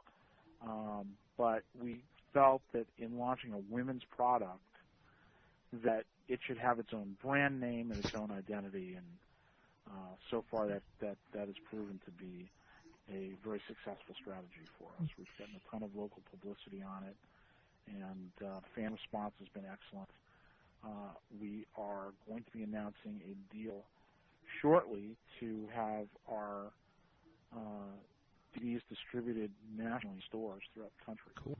On that. So I'll have to get me some of those. I didn't know you guys even had DVDs. That's how so unattached I am right now to the local scene. I'll have to look and find them. Do you have them available on your site, or? Actually, not yet. We with the women's stuff, we're going to be distributing these nationally through a distributor. So we have to sort of work in concert with that distributor. We're going to be releasing a whole lot of NECW and PWF Mayhem DVDs in the coming weeks. That's something that we've been working on. With this merger, we're sort of ramping up our ability to do a lot of different things, and video production is one of them. So, is the new venture still going to be called the NECW, or have you guys decided on the name? It's still it's going to retain the New England Championship Wrestling name. Okay. And the reason for that is that it was just felt that it was the name that best describes what the company is and what the business is. And so there was a common marketing, one group having an advantage over another, so which is not the case at all. Go ahead, with this World Women's Wrestling, who are some of the women on your roster right now? Well, I mentioned Nikki Rocks, and I mentioned Mercedes Martinez and Ariel and Primetime Amy Lee. We have Violet Flame, Tanya Lee, Missy Sampson, Alicia, Jana. We have a lot of girls. There's the northeastern part of the country is rich in terms of having a lot of good women wrestlers. As I say, we had a pretty big success with our first event. Another girl to watch is a girl by the name of Alexa Thatcher, who was on our last event, will be on this event coming up. She, in my opinion, is someone who's going to be a force to be reckoned with as time goes on. We've been fortunate in having a lot of good female talent over the years, and I think people are going to really enjoy these shows. It's ended as wrestling, not as TNA and so forth, and women get a chance to do they get a chance to perform up to their potential, I should say. And speaking of TNA, you mentioned that your federation was the rim of TNA. Been active with you at all in the possibility of running some TNA house shows up in New England, or have you heard of a TNA house show up there? Well, I actually had approached Bob Ryder about it a couple of years ago, and there was some talk about NWA New England, the current NWA New England, leaving the NWA, and the NWA wanting us to come in as an NWA member. I really, really wasn't interested in that because I think the NWA itself is a concept for another time and another era. Right. And I really, there's a few of the members that I like and respect and I think are decent promoters, but I think that the NWA structure would hinder us rather than help us and allow us to grow and thrive. That being said, though, I would welcome the chance to work with TNA. I think we could be of tremendous help to them and vice versa. But we'll see. Actually, I'd approached them about working with us on a benefit show that we had done this past October. We did a benefit show for the Hurricane Katrina victims that was broadcast live on radio. Oh, that's cool. That's a pretty cool thing. That's an old school type of thing. That yeah, I like when was the last time that. you had a wrestling match? Well, I would do it if there was wrestling in my town. I'd put it on the radio, but no, it's kind of too small a town to actually jar anything in. But I love the fact that radio's trying to do wrestling again. That's unique, I think, for any group to have a radio station come out and do their shit, which is cool. But go ahead. Yeah, it was a lot of fun. Unfortunately, the general manager of the station had left in the process of us from the point that we had made the deal to do this and it actually happening. The general manager had left the station and the new crew was not authorized to continue on with us. Otherwise, we were going to work with them to do like a talk show 3 out of 4 weeks of the month, and then the fourth week we'd actually do a live event. Oh, that's cool. That's kind of intensive, but I can only do like 3 hours a week. And is that that's tough. And then, but of course, that'd be a good way to put over your show, I'm sure too. It's tough. It's tough, but in this day and age, very doable. Yep. Sure. Now, the whole thing is, my whole approach to promoting is that you have to be different. You can't be an imitation of WWE. You've got to be you. You got to find out what you do and what you can put out there that's special and unique, and just build on that. Yeah, I mean, and like you said, the WWE, when being different than WWE, you would never hear a WWE match broadcasted over the radio. Wow. The most you hear from WWE on the radio is when our show's coming near you, they play a commercial. Well, actually, there was a point in time, I think it was in the 90s, when they actually broadcast their pay-per-views on Armed Forces radio. So it's not unprecedented for them doing it. Well, didn't they do some WrestleManias on regular old-fashioned older deal, too, with Bob Costas? I don't know. That I don't remember. I thought that Bob Costas did some, but I could be wrong there. I'm sure my forum members will notify me if I am, but I think that the first couple, I think it was maybe 1, 2, 3, and 4, they did on, I want to say NBC Radio, and Bob Costas was the guy who did it. Because I remember seeing the picture of Bob doing it on one of the documentaries, but it's a very interesting concept because you'd think wrestling would have to have a picture, you know what I mean? Right. It works better with a picture, obviously, but it's not impossible to do it on radio. Yeah, I mean, they call just about everything else on the radio now. Absolutely. Any other mainstream sport. Especially football. Football, football seems like one of the tough sports to follow on the radio. Well, it's boring on the radio, I'll tell you that, but it's huge money in the radio business. What? Can we talk a little WWE, Sheldon? Or? Sure, absolutely. Sheldon, sorry about that. Go ahead, Joe. Ask some WWE questions. We got the man of the hour, Sheldon Goldberg, on the P2P live radio program.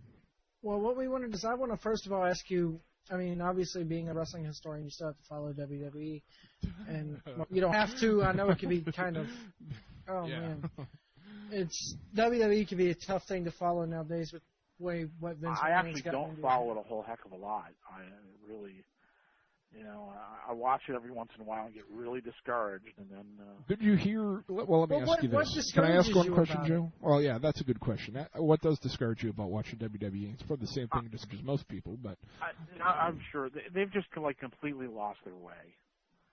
They're so into the idea that they are entertainment. It's almost like they don't remember, hey, there's a ring in the middle of the building. Exactly. It's almost like Vince McMahon is Aaron Spelling, and he does like a weekly drama, and the wrestling ring is the backdrop for it, and everything else just a bunch of hoo-ha that, you know, revolves around, oh, yeah, we'll have a match every now and then. No, it's so ass backwards. It's so, you know, it's lost its focus so completely. Now, on the other, can on I the say other one side thing on that idea, Joe? Go ahead. I was thinking that I went to a Raw maybe a few months ago, and I was pissed because I paid $50 and maybe saw 3 matches and about 8 backstage segments. So if you're paying to go to a wrestling show, shouldn't you see some wrestling? Absolutely. Go ahead, Joe. That was the point now, I wanted to make. On the flip side of that, in the wrestling business, would you agree that you need to a certain point, if you're a corporation like WWE, to a certain point that you do maybe need some entertainment aspect in there, or I mean, some, yeah. I mean, entertainment is an important part of running a national wrestling promotion, whether you're WWE, whether you're TNA, whatever. There's no doubt that you do have to be entertaining to a certain point, but wrestling itself can be entertaining. Right. And you know, you have to let the audience suspend their disbelief. Like, if you just put on this crap and nobody cares, titles don't mean anything, and you know, there's got to be some sort of drama in it that makes sense, and many times there isn't, unfortunately, and that's what really kills the business. It's not that you know, it's not that entertainment shouldn't be there. It's just it has to be there in the right proportion. Now, on the flip side of that, like, you have TNA, who's, I mean, with the way TNA's going, it's almost like they've completely lost the fact that, hey, you need constant and consistent storylines. I mean, the most consistent thing they have right now, well, they just ruined it, actually, was before that, they had the 3 Live Crew, and they had a couple things going on, and now they disbanded the 3 Live Crew at what I believe was their prime. They, you know, they had a good little thing going. I mean, for me, it was to get stale between Joe, Daniels, and AJ, but now they're putting Joe in the ring with Sabu, apparently. I mean, do you think TNA just hasn't gotten the picture yet as far as what you were saying about entertainment needing to be there in some form? Well, I think the problem with TNA is a couple of things. One is that they really have to slow the TV down. You can't, just because you have an hour doesn't mean you have to give everything the promotion has in that hour. Thank you. I mean, let me stop you right there. I'm sorry to do this, but I've been saying that ever since they started with Spike TV. It's like, I mean, excuse the language, but the common phrase in the business is, okay, let's get all our shit in. Well, yep. That's what an X Division match is. 600 miles an hour, 902 moves in 5 minutes. Yeah, but TNA doesn't need to do that. They don't have to have every single superstar on their roster. Well, they can't right now afford to do matches that are more than 10 minutes in the format that they're in right now. If I were TNA and I had the ability to remake that product, what I would do is I would slow the TV down, but use the internet to put on the other content. Like, for example, so you have like a couple of bonus matches each week, and you put them on the net. And then because you keep the product, you keep guys out there in some way, shape, or form, and bicycle the talent on TV, because TV eats talent. If you put everything on TV right away, you're going to run out of stuff pretty quickly. And, you know, the other thing that I think they need to do, and this is a Jeff Jarrett thing, I actually have a very high opinion of Jeff Jarrett. I think Jeff Jarrett is a good hand, and I think he's very knowledgeable about the business, and he's a very competent worker. I think Jeff Jarrett should be babyface. Me too. And I've said this for a long time, and he's not good as a heel. He does not have that over-the-top type of drama that great heels have. And plus, he's an owner of the company, so he should be the babyface spokesman, the underdog guy that you know, and I think he'd be far more effective in that role than the role that he's currently in. It just seemed like when he had held the title, I guess, for too long, he started to get over more as a heel, just in my opinion, and then all of a sudden they killed that. No, I'm sorry. It's called the person he was facing was getting over more because it was like he was getting dropped the title. They're chanting that during his match, just like Triple H with WWE. But they don't use that. They, I guess, want to try to ignore that in some extent. Don't you think? Oh, WWE does because they don't want to tell people that his name is Hunter Hearst. Well, I think sooner or later they're going to have to turn John Cena heel. They can't just keep ignoring half the crowd. I don't think. What do you think, Sheldon? I just think that they've so badly handled Cena. It's like how they've badly handled a lot of what they do. I was wondering why he doesn't rap anymore. Yeah, I don't understand that. Isn't that his whole gimmick? Well, that's what got him over in the first place, and then he doesn't do it anymore. Now he's kind of like, yeah, I'm going to kick your ass, yeah, and that's all he says. I mean, Well, think about it. They've turned him into basically a 2000s version of Hulk Hogan. Somebody I was talking to said he could have been as big as Hulk Hogan, but they screwed it up. They did. I agree with that. John Cena actually worked for NECW once. Well, didn't he work locally when he first started? No, he did not. He actually trained on the West Coast. Well, yeah, at the dojo, right? Right. UPW. He never worked indies out here, except he was in the area on his way. He just stopped working UPW and was getting ready to go to Ohio Valley. And he came home. He lives in, of course, in New Massachusetts, which is north of Boston. And sorry about that. He had, a guy who was working for us at the time said, "Hey, this guy's going to come out here, and his family's never seen him wrestle, and would you give him a match?" And I knew who it was, and so forth. And I said, "Yeah, sure." And as fate would have it, a guy that he worked with out in California, who also had local ties to the area, Frankie Kazarian, was here at the same time. And so we put them against each other. And they tore the house down. And Cena was just a great kid. I remember being so incredibly impressed with him as a person, as an athlete.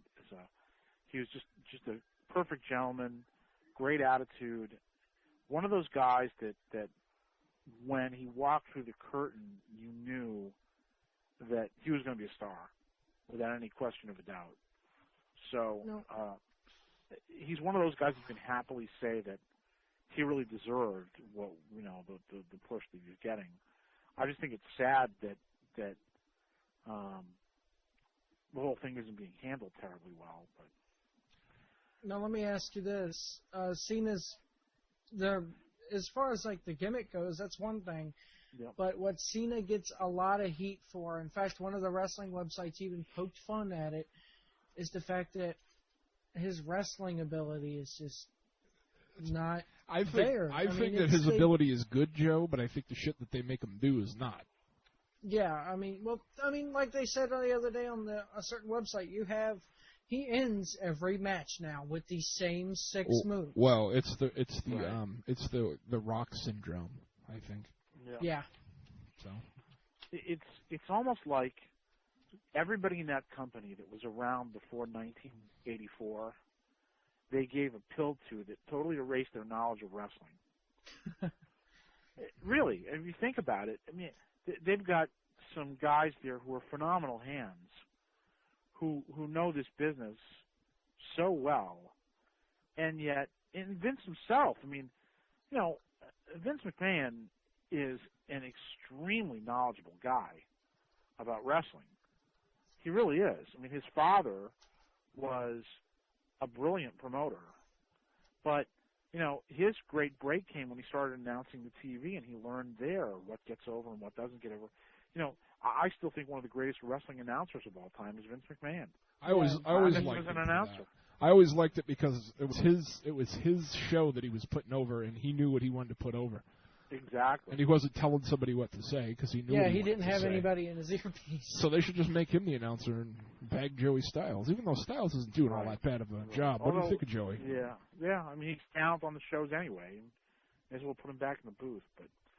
But be that as it may, I mean, it's like these guys know what to do and what not to do, they've got a better base of knowledge than any of us do, and they're not using it. It just drives me crazy.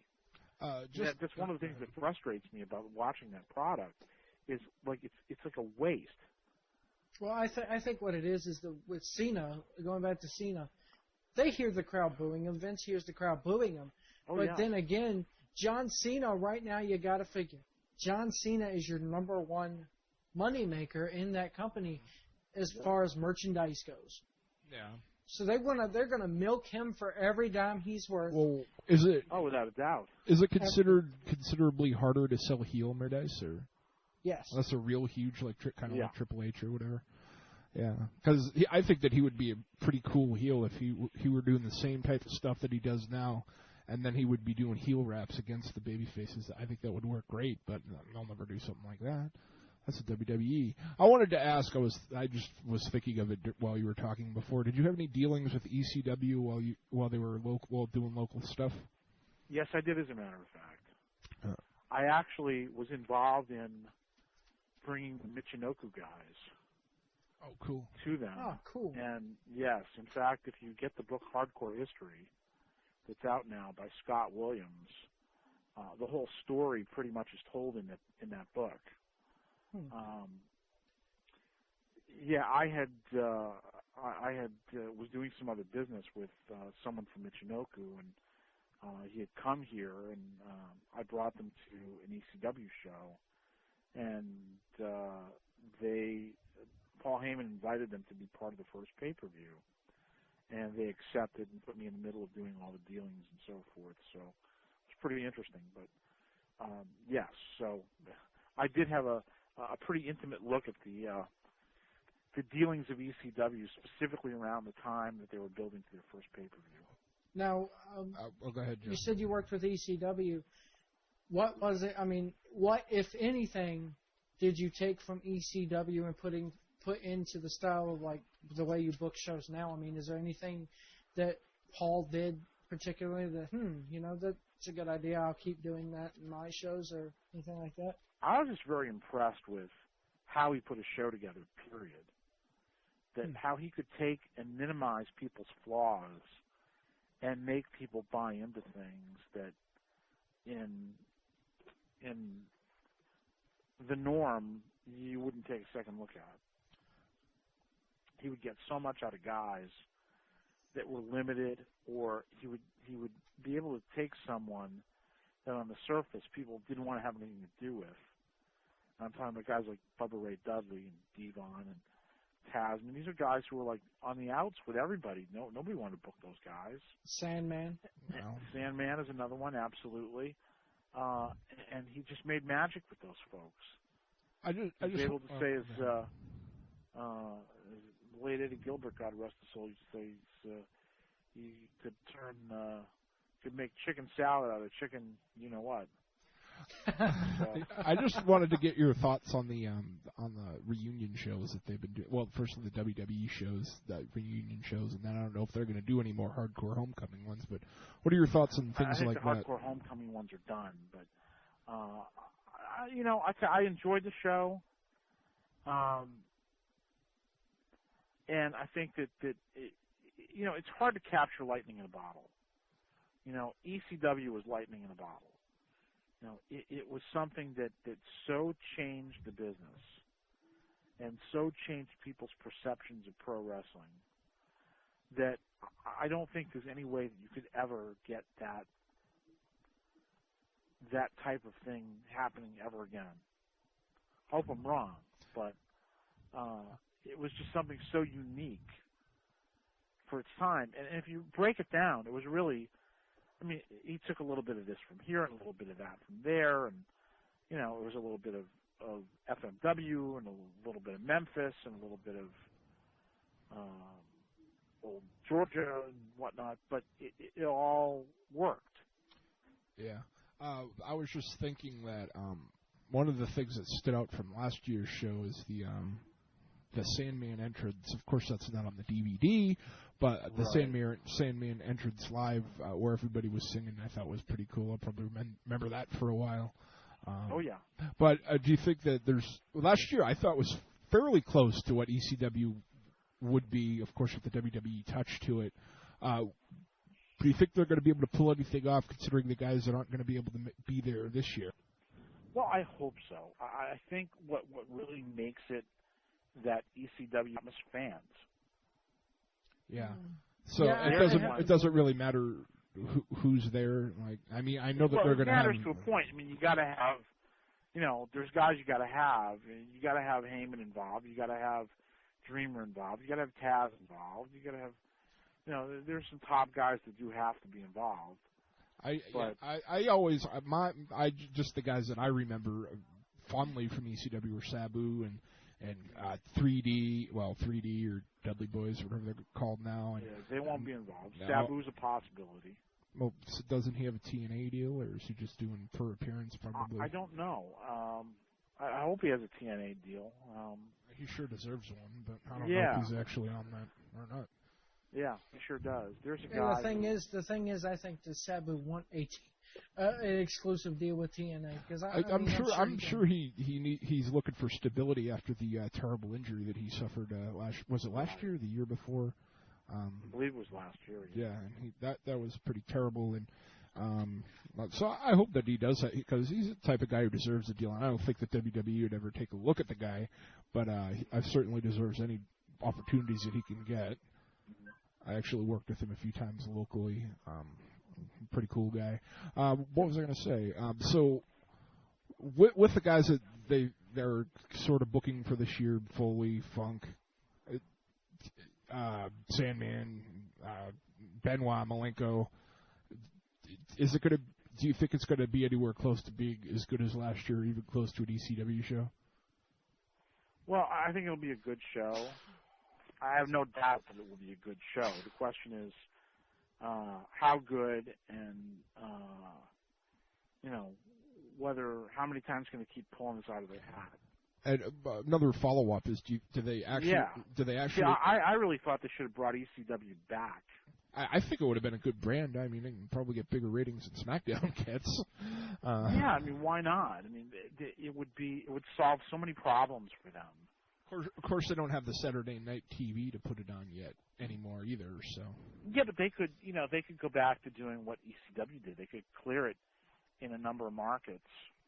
Yeah, they could clear it on barter if they wanted to. Yeah, TNA did that for a short time before they went. WWE weekly. was syndicating stuff too, and then they all of a sudden stopped. I don't know why.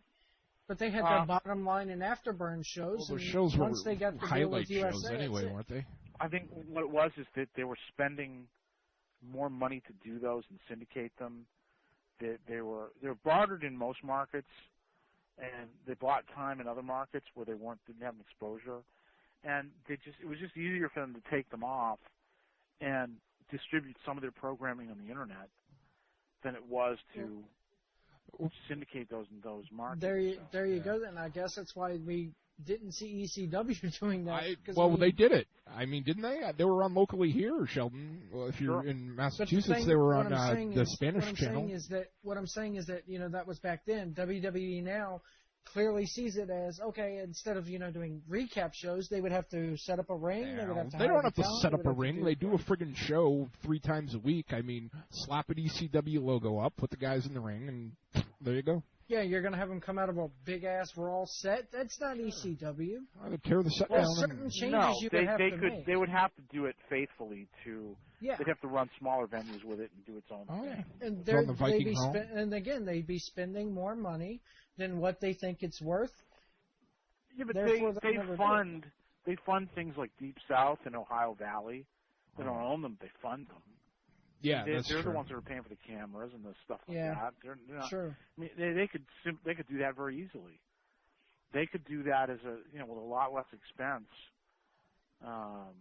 It could be done. It could be done cheaply, and they could oversee it and run the same circuit of buildings that ECW used to run. Those smaller buildings and so forth, and clear TV on whatever markets they wanted to clear it, put the rest of it on the net. If all else fails, have Deep South Wrestling in primary developmental territory. You have Paul Heyman running OVW. Turn OVW into ECW and have it based out of freaking Kentucky. Well, I don't know about that, but it's very far-fetched, but the thing that I think WWE is missing is that, it's like Levi's.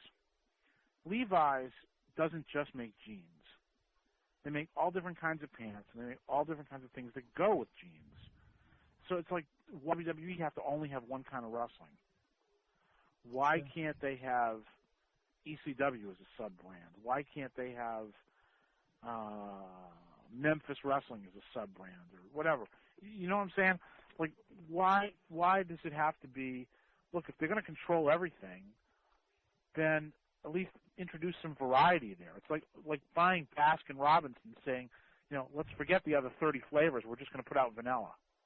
Yeah, well, if you want to buy ice cream from us, you got to take vanilla. I guess you can blame the demise of WCW for what we have now, I suppose, because why would they do anything different if they're making money right now? Why would they do anything different? You know what I mean? Yeah, well, because I think even Vince realizes that some variety in the marketplace is a positive and not a negative. I mean, his run is really the only game in town. Before TNA came online, was actually not very good. The old saying is absolute power corrupts, and absolute power corrupts absolutely. And you got to introduce some variety into the marketplace. It's not good that they are the only thing that's out there, and I think even Vince realizes that it's not good for him. Just a final, close to final question. Is there any chance that we'll be seeing New England Championship Wrestling on television in at least this market, the Boston market, anytime soon? I am working on that now. I would say the prospects for that are actually pretty good. I hope, and I won't say the promotion's name, but I hope you do better than the people that were on 50 and then 27 and all the other places they were on. I hope you guys have more longevity than they did. Well, here's the thing, which is those guys went and did the one thing that you should never do, which is they went in and they paid for programming. They paid for time. Yeah. If you do that, you're dead before you start, because by the time you finish paying for the programming and then actually producing the programming and delivering it, you are behind the eight ball for so much money that you will never make it back. And, we've been doing, the reason that we started the Internet TV, which is at NECW.TV, by the way, is because we wanted to be able to transition ourselves at some point to broadcast television. And what better way to do it than to retool our operation behind actually doing this type of work. So, we've come a ways in terms of preparing ourselves for the goal of being on conventional television. And, the marketplace is changing. The marketplace always changes. And I think that there's a very good possibility that we will be on the air on conventional television within a year or so. Just real quickly, if you want to put over the three shows you have coming up, and then I think that we're going to sign out for the night. Sounds good. New England Championship Wrestling this next Friday, April 21st. 8 o'clock is the bell time at the National Guard Armory, 1000 Hancock Street in Quincy, Massachusetts. The following night, we will be in Framingham at the Framingham Civic League at 214 Concord Street, 7:30 is the bell time there. And on Saturday night, April 29th, NECW debuts in Salisbury, Massachusetts at the Boys and Girls Club. That is at 18 Maple Street. 7 o'clock is the bell time. It's a TV taping for NECW TV. And check us out at necwwrestling.com or necw.tv. Okay, just stay on the line with us real quick. Welcome back to the Joe White is Visiting Brokeback Mountain show. Anyways, hey, that was a cool interview, don't you think? I'd like to thank Mr. Sheldon Goldberg for being on the Sheldon, show. not Shelton. I felt bad. I called him Shelton. But his name is Sheldon. Cool guy. Goldberg. We could have been going Goldberg. Well, I should have played the Goldberg music when he came on, but he's actually... God, don't insult the man. He's actually going to hook us up with some indie guests, and maybe... That's right, for our indie spot. Maybe we could convince him to hook us up with some free DVDs and shit to give away. That would be cool. Maybe make him a sponsor of the McGillicuddy. That'll be cool. All right, guys, we're going to get out of here for the night. We can't get out of here yet. We have to do the McGillicuddy. The final thoughts. Yes. The final thoughts. Hold on, you can't do final thoughts without... Hold that thought. Final thoughts... Hold that thought. All right. That should be our new segment. It's our ending segment. Hold that thought. All right, final thoughts. Final thoughts, ladies and gentlemen. I'm begging you. Show the UWF your support if you live in the North Carolina, Maryland, West Virginia. We're going to be closer to West Virginia than North Carolina or anywhere, but if you live near the Virginia area, please come out Friday night, 7:30 bell time. Doors open at 6:30. It's at the Lancers Gym, Longwood College, Farmville, Virginia. This fucking show has been a 2-hour advertisement. Whatever, with about an hour's worth of interview. But your main event for that show is Christian Cage versus Abyss. Go ahead, Rick. Well, I just want to say support your wrestling radio programs, including In Your Head. Some good guys over there, even though they pissed me off tonight. But we're cool with them, and I hope that everything goes well for them. And, of course, listen to P2P every Wednesday night, starting at 9 and starting next Wednesday, 8 p.m., special pre-show, which is going to be either Pit Stop with Charlie Roth or it's going to be the Rick and Joe Variety Hour. Either way, 3 hours of P2P media. So this is what's going to happen next week. From 8 until 9, we'll get all our bullshit out of the way, and then we'll just be doing some bit instead of 2. Yeah. So, yeah. So we'll have more time to cover stuff that we should be covering as wrestling. Let's pimp the hoe bags. Oops, sorry about that. Let's pimp the hoe bags. Pimp the hoe bags. www.obsessedwithwrestling.com. www.wrestlingmedianetwork.com. www.ProWrestlingInsider. Thank you, Dave Schiff. That's all we have. Bye. No. Good night. There's more. Shit. Yeah, I guess you could visit In Your Head. www.ringsidemayhem.com. Thank you, Andy Steven. I think you could check out InYourHeadOnline.com, even though... Yeah, go ahead. You feel free to check that out. For a good show. I mean, just make sure you tune over to this stream at 9 o'clock every Wednesday night. And, of course, listen to them. They do a good job. I like their show, even though they fucking burnt their ass with me today. But I love their show, and I hope that things go well for them. And let me just say that P2P will return next week, and I don't know who's going to be on. We forgot one more. We forgot the most important one for tonight. www.ecwa.com. Jesus. His website is NECW.TV, by the way. NECW.TV, whatever. And you can check it out. That's got free wrestling on there you can watch. Hell yeah, man! You can't get no. We're gonna talk. I want to actually talk with Sheldon, and maybe we'll start hosting up some free NECW matches on the P2P site, and maybe we'll even do a special monthly NECW podcast. That would be cool, don't you think? Me and Sheldon. But he was talking about broadcasting their shows on the radio. Maybe we could hook something Shit, up. Dude, I can't afford to do. I don't have a car right now. Well, a working car to go all the way to Somerville. Somerville's like 2 hours from here. But if I could do it, dude, and they had internet connection, I would do their shit live on the internet for them. Absolutely. But anyway, we're gonna get out of here, folks. We'll see you next week. 8 o'clock. No Joe White show this week, I heard. No Joe White show this week. Maybe. Instead, if you want the Joe White show, you got to be in Farmville. That's maybe, Joe. What time's the Joe White show start? 9? The Joe White show usually starts at 9. But what time does the UWF start? At 7:30. Well, so it'll probably be done by then. You'll have your post-game show, maybe. Maybe we'll do a post-UWF show. You can tune in Friday night. Backstage, we'll have wrestlers on the show. That would be cool, but I don't think he will unless he gives Dave Hebner a blowjob. Goodbye, folks.